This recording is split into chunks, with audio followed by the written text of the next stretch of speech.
I'd like to start by asking you to just imagine a picture in your head, and I would like you to think back to a time when you hadn't tested anything before.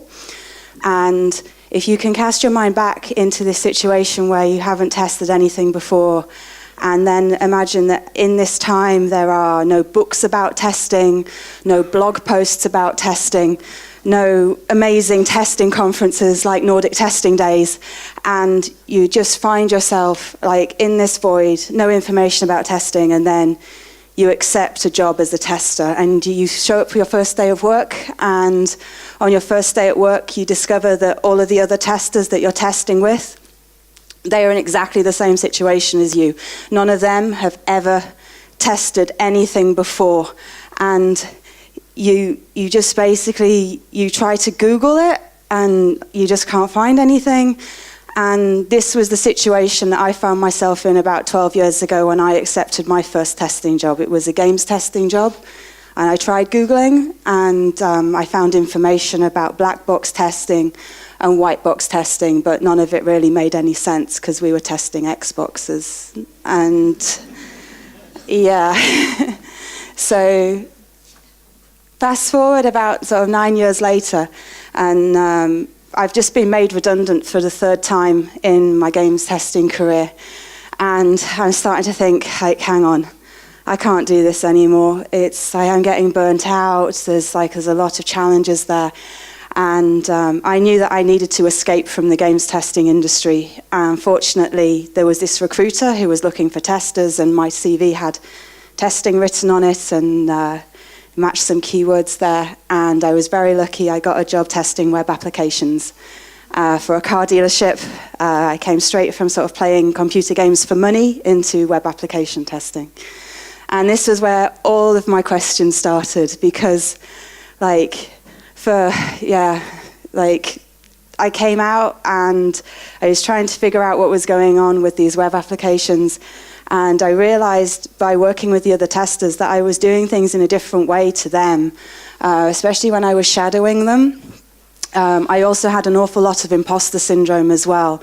I can remember right at the start being in a meeting when my boss said, we've got to transition from SVN to Git. And I was like, what's Git? My boss was like, I'm too busy, I can't explain what Git is right now. But I kind of got thinking when I came from the games to the web applications, why am I testing this in a different way? Why are these testers working this way? And I kind of the whole time I was doing the game stuff, it was like we didn't really have any language to explain what we were doing. So I thought if I kind of thought about it a bit, then I'd be able to explain and kind of see if games testing can help with testing web applications. So when I thought about what we were doing as games testers, we were exploring, except we were exploring worlds. We were exploring complex systems. We were exploring things that had sort of complex systems that had complex interactions and worked in completely novel new ways. And we had a whole new world to explore every 2 to 4 days. We also had a very, very high staff turnover. So I'd see a lot of new testers coming into games testing, and I'd see them coming in with no previous experience, and I'd see how they were growing. And we also sort of had this kind of shared experience. It was all very collaborative. If we were working on a game together and somebody couldn't kill the end of level boss, then we'd switch seats. So we would kind of help each other. If there was problems to be solved, then we'd kind of share the solutions to the puzzles. And we've developed this sort of shared understanding and this shared experience, but we didn't really have the language to explain what we were doing as testers. We were certainly learning from each other, and you'd hear stories like, did you hear about that really killer bug Tarek found the other day? He jumped into the water at the start of the level and the game just immediately crashed. And you'd kind of be thinking, jumping into water, I might try that. That's a good thing to do. But there was no books about games testing, no blog posts about games testing, no games testing conferences back there when we were doing this stuff. It was all hands-on, and it was all kind of learning through doing. And that's when I sort of started reading about philosophy, and I started reading about language, and I discovered these three philosophers, and I'm going to tell you a little bit about some of their work today, and hopefully explain how that relates onto the field of software testing. So I need to start quickly by saying, like, what is logic? Because some people say that logic is a science, and some people say that it's an art. And we've also got some people that say it's a little bit of both. And some people say it's neither. But logic doesn't observe, invent, or discover. It's judging. And as testers, we are judging software. We've got questions which are known as propositions. Propositions can be affirmed or denied. They can be true or false. So an example of a proposition like the grass is green or the sky is red.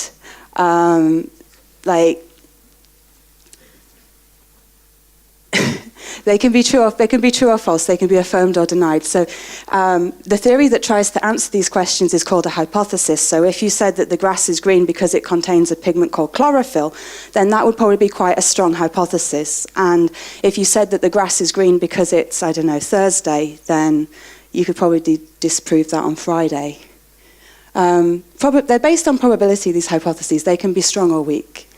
So I'm going to introduce a very sort of common type of logic now. This is like a logic problem. I had a puzzle book of these when I was a kid. And what we've got here, you can see there's like a grid. Each grid is kind of like a proposition that can be true or false. And we know some stuff. We've got these clues. Basically, we're trying to find out which tester found which bug on which day. We've got 3 testers. They find 3 different bugs on 3 different days. So if we step through this, we can sort of go from what we know, these known truths. We know that the 0-day exploit was found on a Friday, so we can put a tick in this box. And because we know that each bug was only 1 bug found on each day, and we can kind of eliminate that this one wasn't found on these days, and these other bugs couldn't have been found that day.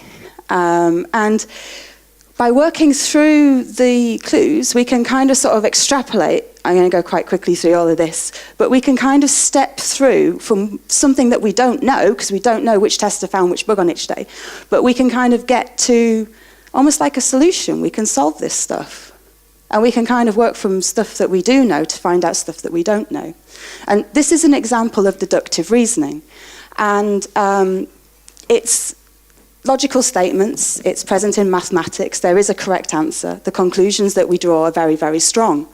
I'll give another example now. If we had a vending machine and the number for crisps is 06 and they cost 50p, when we put 50p into the vending machine and press 06, we're going to get a bag of crisps. Okay, stop. We might think if we put 50p in the vending machine that we're going to get a bag of crisps, okay? But when I was reading about this deductive logic, I thought, this is great, this is really, really interesting, but it doesn't feel like testing, and it doesn't even feel like games testing, and there was something there, it just didn't quite feel right. But the more I thought about it, there's a really, really important reason that we as testers need to be aware of the deductive reasoning, and that's this quote. Deductive reasoning is the logic that developers use, and if you write code like the given, when, then, BDD scenarios, you will encounter this kind of logic. But you have to keep in mind, if you only take one thing away today, it's like when you hear this, don't believe it, because it only takes one tiny flaw or one tiny mistake in the sort of foundations of the pyramid for the whole thing to come crashing down. And if you put 50p into a vending machine and press 06 and try to get crisps, you might get a situation like this, where somebody's tried to buy a sandwich and it's got stuck, and they thought, if I then go and buy a drink, the drink will kind of knock the sandwich out and I'll get my sandwich. But what's happened is the drink has also got stuck. So this is an example of like failures combining. And when I was testing like the complex systems in the computer games, we had such a complex environment and such a complex world that we'd quite often get failures combining with other failures, and it would be like a snowball effect. It wouldn't just be like one thing that went wrong. One thing went wrong, another thing went wrong, another thing went wrong. Before we know it, we've got a completely unpredictable situation. And this brought me on to the first guy I want to talk to you tonight is John Stuart Mill. And he was an English philosopher. He came up with these ways to kind of work out the causes of problems. And they became known as Mill's methods of inductions. And remarkably, he did this all like before the science of statistics exists as it does today. And when I was reading about Mill's methods and John Stuart Mill, it was all in kind of like ye old English. It was very, very dry, very, very archaic. The language was very difficult to understand. So I'm going to talk about Mill's methods today, but instead of using his language, I'm going to use the analogy of a computer game. So I'm going to use a computer game to explain Mill's methods of induction. So stick with me. In order to explain them, we need to have a phenomenon, which in our case in software testing, this would be the equivalent of a bug. This is a free-to-play game called Rift. We've made a level 15 bard, and the bug we're going to have is that the bard turns red when it logs in. Every time you level up, you get a skill point, and they get spent in this skill tree at the side. So we're basically going to try to use Mill's methods to figure out why this bard is turning red when it logs in. So the first of his methods was the direct method of agreement. And what he said with this, it was like, if we took 4 bards where they all have a problem, and we put them side by side, these have all got red borders on them to indicate that they've got the problem, and then we look for things that they have in common. So let's just say they've all got these things in common. These are common across all 4 bards. Then, because they've all got the problem and they've all got these things in common, that is going to be the indicator of what's causing the bug. Okay, and then he went on and he had his second method, and this was the method of difference. And he said that if you had an instance where you didn't have the problem, so this one on the right, on the left, which is green, and one which does have the problem, he said that you could compare them, and anywhere which is any differences between the two, then that would likely point to the cause of the bug. That would probably be like what's causing it. He then combines the two together in the joint method of agreement and difference. He says if you've got some instances with a problem, some instances without a problem, and you kind of look for what's common in the failure and what's different with the stuff that works, almost like a sort of Venn diagram where they overlap, so these areas which are both magenta and blue, then that is probably going to be like what's going wrong, because it's kind of like everything's pointing towards the same thing. There was a couple more. He had concomitant variation. This is where he tries to draw a comparison sort of like between how many things are broken and how much or how little there is of something. In this case, we've got a bard with 1 skill point that's got 1 thing broken, 2 skill points, 2 things broken, 3, 4, 5. So if we spotted it, he says if you spot a pattern like this, you can kind of tell how much something's broken by sort of like varying amounts of things. And the last one was his method of residues, where he said if you know the causes of 2 problems, so if we know it's got 5 song broken and we know it turns red after logging in, and we know what's causing those, if we then had a 3rd problem, then the 3rd problem has to be caused by everything else. Okay, so this did feel kind of more like games testing than the deductive reasoning. And there's a caveat though. This kind of felt what games testing was like at the very beginning. When I kind of went into games testing and I hadn't done games testing before, this was what it felt like. When I asked my lead on my team, what should I be doing? How should I do this? These were kind of like simple instructions I was given. Look for things common in failure. Look at the difference between success and failure. Compare things common in failure to things that are different with success. Try find patterns. And that's what I did. And yeah, it's kind of, it does feel a bit like games testing. And this is an example of inductive reasoning. And with inductive reasoning, we're generating ideas based on observations, but we haven't got the same certainty as like the mathematics and the deductive reasoning. The patterns that we see, they only suggest the truth, they don't ensure it. And what we're essentially doing is guessing at the future through the observations in the past. And there's an example of this where we've got Amy, age 5, has only ever seen brown dogs, therefore she believes that all dogs are brown. Sadly, I know, and I'm sure you know, that there is a lot more to testing than playing spot the difference. The trouble with inductive reasoning is that this kind of logic can only point us towards potential causes that we've observed. It's also, as humans, we generally tend to be biased in different ways, and we tend to prefer information which is recent. So like if we were looking at the skill tree, that is something which you have just seen, that is something in front of us, we'll be biased towards that. We also try to find simple patterns, and we also like to try and explain things as well. The truth is, the bar turning red could have absolutely nothing at all to do with the skill tree. That could be a complete red herring, we have no idea. So I started reading about this guy. This is Charles Sanders Peirce, because I wasn't quite happy with the explanation Mills had given, because I could see that they were flawed. The reason I sort of stumbled on the work of Charles Sanders Peirce was that he said he strongly disagreed with John Stuart Mill's theory of induction, and he actually said it'd be a waste of time to even discuss his theory. So not a big fan. But Charles Sanders Peirce came up with this theory of abductive reasoning, which is like the best guess. And what this is it's like you're kind of looking at what you already know, and you're kind of like trying to make that leap of faith and make that kind of jump to guess, but it's the best guess that fits. Okay? Used in many fields like medical diagnosis, archaeology. It's really important in artificial intelligence, and it's the same kind of logic that Sherlock Holmes would use. So people say that Sherlock Holmes is deductive, but the truth is it's actually abductive reasoning. So if he saw somebody which had, I don't know, a suntan, but they had like a band of skin on their wrist which had no tan, then he would adduce that that person had been on holiday recently, that person normally wears a watch, that person isn't wearing their watch today. There could be some other explanations for that, but he is trying to find the best explanation that fits. And he might find out some more information. The important thing with abductive reasoning is that you can change your mind.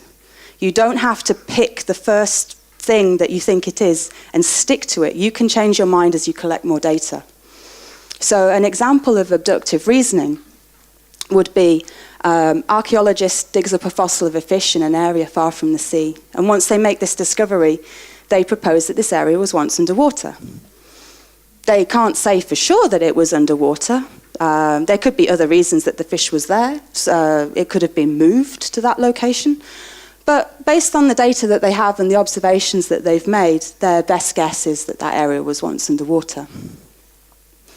Another thing that Peirce did in his work was he actually took the deductive reasoning and the inductive reasoning and the abductive reasoning, and he actually looked at the differences between these ways of thinking. So with the deductive reasoning, the kind of developer logic, the logic puzzles, he said that the conclusion was guaranteed, and if you had a rule, a case, and a result, where all the beans in this bag are white, and these beans are from this bag, then these beans are white. He compared that to the inductive, which is like when we were looking at the skill trees of the bard, where the conclusion is only likely. He said, if these beans are from this bag and these beans are white, then all beans in this bag are white. And this is kind of we're making the assumption based on our observations. And for the abductive, this is where it's only the best guess. And in this case, if all the beans in this bag are white and these beans are white, then we abduce that these beans are most likely have come from this bag. And we've got to think a bit. There could be another explanation, but this is what we can get. And the other sort of remarkable thing when I discovered when I was looking at this is that The language used to describe all of these cases is exactly the same, it's just in a different order. So each of these kinds of logic has the same rule, it has the same case, and it has the same result. We're just presenting them in a different order. And by presenting them in a different order, we're kind of thinking about things in a different way. And that made me think that if this was development logic, like we're working with these developers which are kind of, they have to have guaranteed conclusions. They have to be able to they have to know if I make this change, this is going to happen. They have to live in a very certain world. This, I thought, was like primitive testing logic. This was like when I first started my games testing stuff, the kind of like I asked for some advice and I was told, like look for patterns. And this I now feel is like advanced testing logic. So it's like we're all working in the same industry with the same problems, but we're approaching things from different directions. And I think they feel this is why developers will sometimes find issues that tests don't. Tests will sometimes find issues that developers don't.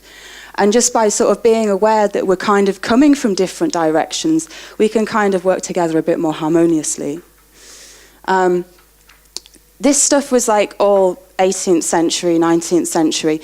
The most recent reference I could find to the abductive reasoning came from a paper by Josephson and Josephson, Abductive Inference in Computational Philosophy Technology, 1994. And what they're saying here is that even if you've got a collection of data, which could be observations that you've made, facts that you've seen, and then you have an hypothesis, or you have a theory, or you have a hunch, or you have an idea of how that would explain it, and you haven't got a better idea, or you haven't found a better hypothesis, then it's most likely that this would be probably correct. So the way that this sort of like maps onto like games testing stuff, when I was sort of thinking about it, and the abductive stuff, it really, really resonated with me when I started reading it. Because we were interacting with the game and we were making observations. And then when we noticed something wasn't quite right, the first thing that we did was we tried to cause it to happen again. We go through like this stage of trying to reproduce bugs. And when we were reproducing it, what we were doing is we were collecting data, we were collecting observations. We try, in an Xbox game, we try like 10 times to reproduce a crash because that was our process and that was what we had to do. And then we'd work out, sometimes the crash would happen 10 out of 10 times. It would be a certain. Sometimes it would happen like 1 out of 10. We'd never see it again. Sometimes we get a frequency of like, I don't know, maybe 5 out of 10. But while we were doing it, when we went through the 10 times to trying to recreate it, we were always thinking about the ideas, about why is this happening? What could be causing this? And as we were going through our 10 reproduction steps, we'd be trying to prove or disprove these ideas. And all of the time while we were doing this, we were trying to find the simplest explanation that fit with the observations that we had. And then by the time we got to 10 reproduction attempts, we would report the problem. But we'd probably have a good idea of what the cause was by that point. But by doing this, we got strong observational skills, and we also developed strong reasoning skills as well. And there's one more person that I need to tell you about today. And that is Karl Popper. Regarded as one of the greatest 20th century philosophers of science. And it was when I was reading about Peirce and I was reading about Mills that I came onto the work of Karl Popper. And he came up with this theory of falsificationism. And this is the theory that science can never be proven true, it can only be proven false.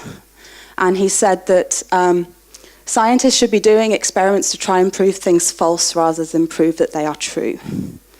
And there's a good example of his work where it's the sort of all swans are white.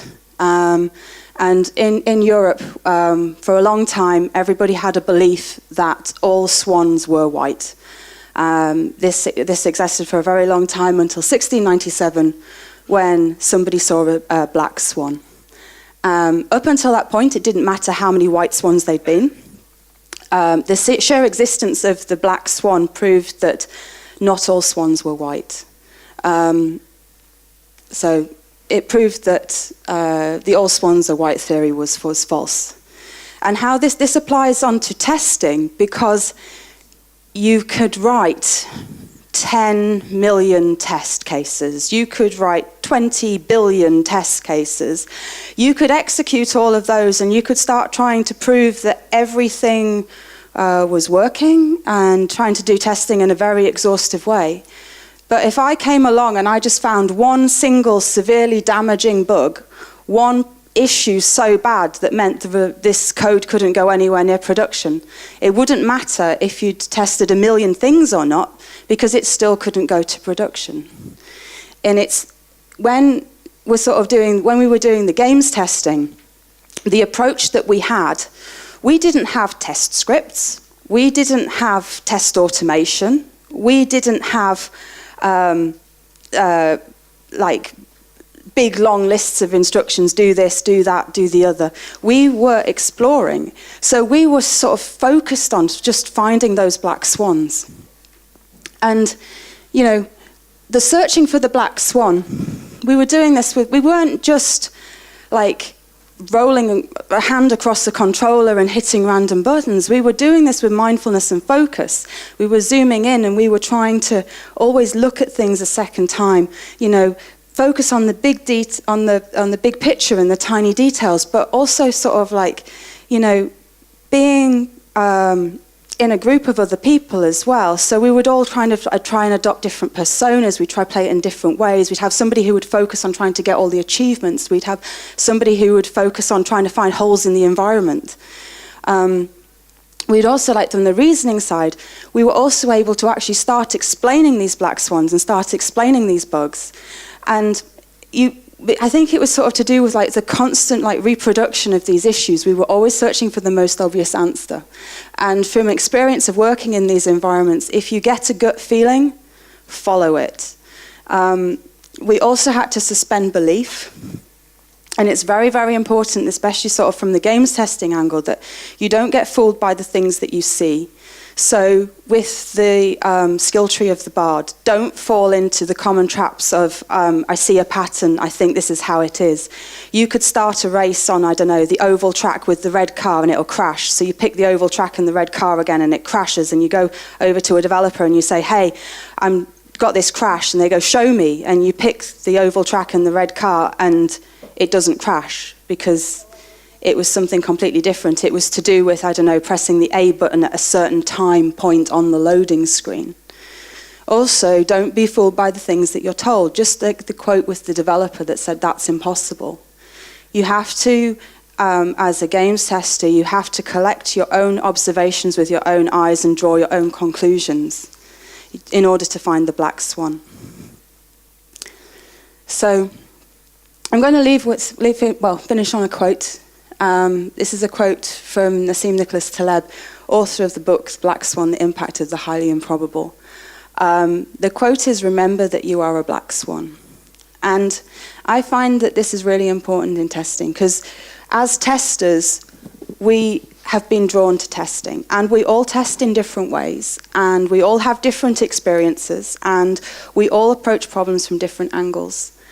And who would be better equipped to find the black swan than a black swan? You know, every single one of your ancestors has survived long enough to reproduce and have offspring.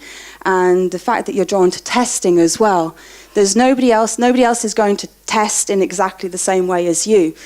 I felt like I was testing business software like a games tester, but that was okay because I was finding different issues to the people who were used to testing business software. Diversity really matters in our profession. So if you are testing in a different way to everybody else, then that is absolutely fine. So it's more important to think about what you're doing and why, but just remember that you are a black swan. And thank you for having me today.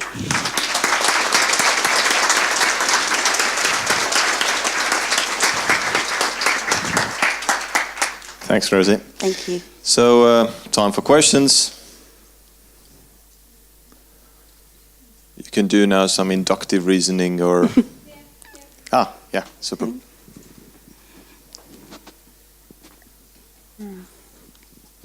Hi, I got curious about what you said about web application testing, and I was wondering if you have some examples of bugs you found well, web application testing Bugs I found while web that made the application other testing. testers go, wait, what? How did you find that one? Triple clicking is a good one. Most of the web application testers I work with, they would either single click or double click. None of them ever triple clicked on stuff. I guess, because like if you're holding like a controller, like you press like buttons all the time, and you kind of sometimes you have to like do crazy things like pull out a controller on a loading screen, or like press a guide button while you're listening to music. And it's games console systems are so open-ended with so many different paths through them. You're always trying to cover as much ground as possible and trying to get as many of your test ideas into the software. So when I was presented with a web form, which had, I don't know, a text input box and all sorts of stuff. At first, I didn't even know the dev tools existed, so I was just focusing on what can I interact with. I can interact with the mouse, I can interact with the keyboard, I can interact with the elements on the screen. And it was only sort of later that, through learning and learning very, very quickly as well, I discovered like, oh, well, we've got dev tools, we can actually look and see what's going on under the hood. But at the start, everything was kind of driven through the UI. Thank you. Is that okay? Yeah. More questions? Yep. I'll throw, all right?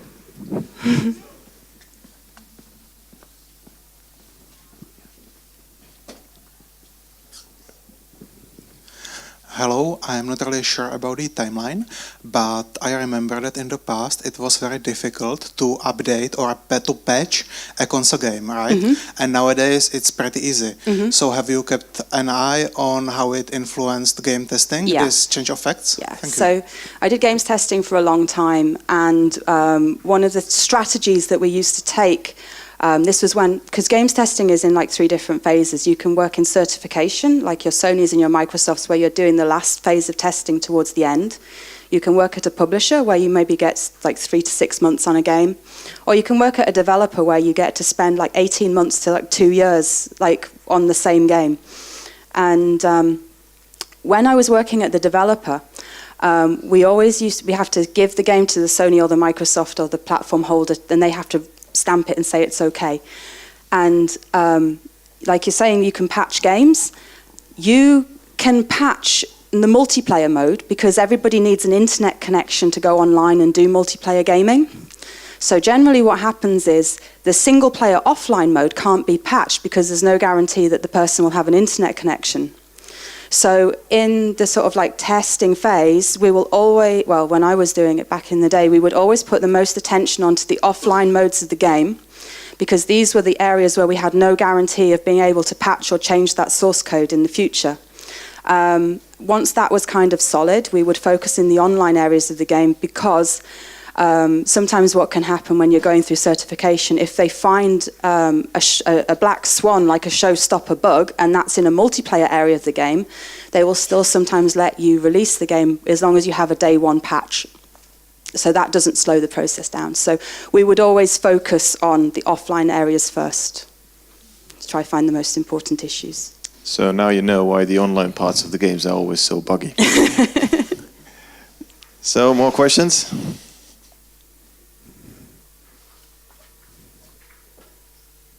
Come on. You must have something burning. Yep, you do. Thank you for the talk. So it's more like a fun question. Did you ever play the same games when you're testing after the publishing? Once. Really? Once. There was a game on 360 called Lost Odyssey, and I was leading that team, and so I didn't really get to do much testing on it when it was in, but it actually made 2 of the lads on my team cry. The story was that moving and upsetting that they actually cried, and I was like, if this game's making my team cry, I want to play it. So I bought that one, I played that one. So I have a question as well. It's like, made them cry in what sense? I think it was one of the characters in the story died, and it was very sad. Okay. Sorry for being mean. Any more questions? Oh, yeah. Do you have any idea what kinds of skills or techniques you might have learned earlier if you'd started as a web tester instead of a game tester? What kind of skills or techniques I might have learned earlier if I started as a web tester? I'm trying to think. Well, I wanted to be a web developer to start with. I did A-level computing, and unfortunately back when I was looking for work, I couldn't find work as a developer, and I sort of sidestepped into testing instead.